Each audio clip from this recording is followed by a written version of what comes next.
पंजाब में मौसम को लेकर अभी अभी एक लेटेस्ट अपडेट सामने आया है। एक और जहां पर बात करें अगर मौसम की, तो लगातार मौसम जो है वो रंग बदलता हुआ नजर आ रहा है। बढ़ते हुए तापमान की वजह से लोगों को कहीं ना कहीं गर्मी का एहसास हो रहा है। तो इसी बीच अभी भी अगर हम बात करें तो दिन और रात के समय में जो तापमान है उसमें कहीं ना कहीं अंतर देखने को मिल रहा है। ऐसे में बड़ा सवाल ये है कि आने वाले दिनों में मौसम कैसा रहने वाला है। इसके चलते मौसम विशेषज्ञों का इस पर क्या कुछ कहना है, क्या लेटेस्ट अपडेट सामने आया है, आइए आपको सुनाते हैं। ਆਉਣ ਵਾਲੇ ਦਿਨਾਂ ਦੇ ਵਿੱਚ ਵੈਦਰ ਕੰਡੀਸ਼ਨਸ ਕਿਵੇਂ ਦੀ ਰਹਿਣ ਵਾਲੀ? ਜੀ ਜੇ ਅਸੀਂ ਕਰੰਟ ਵੈਦਰ ਕੰਡੀਸ਼ਨਸ ਦੇਖੀਏ ਤਾਂ ਕੱਲ ਦਾ day time temperature 31.6 degree centigrade record ਕੀਤਾ ਗਿਆ, ਜਿਹੜਾ ਕਿ ਨਾਰਮਲ ਤੋਂ ਲਗਭਗ 3.5 ਡਿਗਰੀ ਸੈਂਟੀਗ੍ਰੇਡ ਉੱਪਰ ਸੀ। ਇਸੇ ਤਰ੍ਹਾਂ ਅੱਜ ਦਾ minimum temperature 12.8 degree centigrade record ਕੀਤਾ ਗਿਆ, ਜਿਹੜਾ ਕਿ ਨਾਰਮਲ ਤੋਂ ਲਗਭਗ 0.3 ਡਿਗਰੀ ਸੈਂਟੀਗ੍ਰੇਡ ਨੀਚੇ ਹੈ।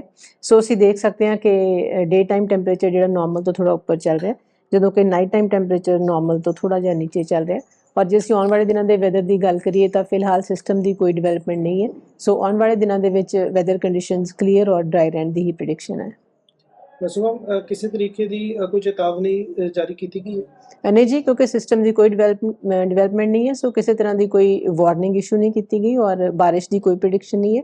ਸੋ ਕੰਡੀਸ਼ਨਸ ਜਿਹੜੀਆਂ ਕਲੀਅਰ ਔਰ ਡਰਾਈ ਹੀ ਆਉਣ ਵਾਲੇ 4-5 ਦਿਨ ਰਹਿਣ ਦੀ ਪ੍ਰੈਡਿਕਸ਼ਨ ਹੈ। ਠੀਕ ਹੈ।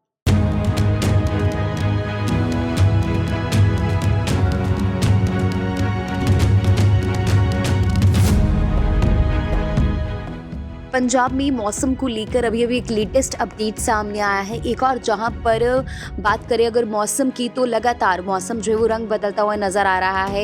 बढ़ते हुए तापमान की वजह से लोगों को कहीं ना कहीं गर्मी का एहसास हो रहा है।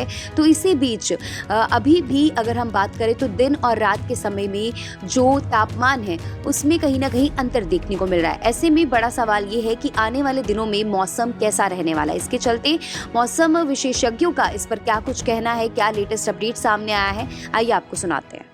ਆਉਣ ਵਾਲੇ ਦਿਨਾਂ ਦੇ ਵਿੱਚ ਵੈਦਰ ਕੰਡੀਸ਼ਨਸ ਕਿਵੇਂ ਦੀ ਰਹਿਣ ਵਾਲੀ? ਜੀ ਜੇ ਅਸੀਂ ਕਰੰਟ ਵੈਦਰ ਕੰਡੀਸ਼ਨਸ ਦੇਖੀਏ ਤਾਂ ਕੱਲ ਦਾ day time temperature 31.6 degree centigrade record ਕੀਤਾ ਗਿਆ, ਜਿਹੜਾ ਕਿ ਨਾਰਮਲ ਤੋਂ ਲਗਭਗ 3.5 ਡਿਗਰੀ ਸੈਂਟੀਗ੍ਰੇਡ ਉੱਪਰ ਸੀ।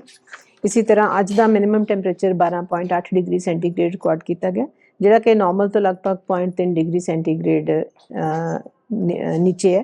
ਸੋ ਅਸੀਂ ਦੇਖ ਸਕਦੇ ਹਾਂ ਕਿ ਡੇ ਟਾਈਮ ਟੈਂਪਰੇਚਰ ਜਿਹੜਾ ਨਾਰਮਲ ਤੋਂ ਥੋੜ੍ਹਾ ਉੱਪਰ ਚੱਲ ਰਿਹਾ, ਜਦੋਂ ਕਿ ਨਾਈਟ ਟਾਈਮ ਟੈਂਪਰੇਚਰ ਨਾਰਮਲ ਤੋਂ ਥੋੜ੍ਹਾ ਜਿਹਾ ਨੀਚੇ ਚੱਲ ਰਿਹਾ।